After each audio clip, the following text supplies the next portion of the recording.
Kalunos-lunos ang sinapit ng mga maliliit na tindera at mga nagninegosyo dito sa gilid ng kahabaan ng Regalado Avenue, Quezon City ngayong araw.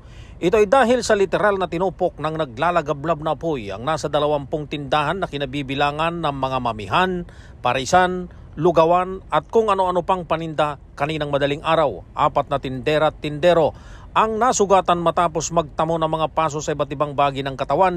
Mabuti na lamang at nasa tapat lamang ito ng Commonwealth Hospital and Medical Center, kaya't dito na rin isinugod ang mga biktima. Mag-aalas 2 ng madaling araw kanina nang magsimulang sumiklab ang apoy at agad na itinaas ay kalawang alarma. Sa inisyal na investigasyon, sa tindahan ng pares nagsimula ang apoy at matapos ang mahigit 30 minuto ay agad din naman itong naapula.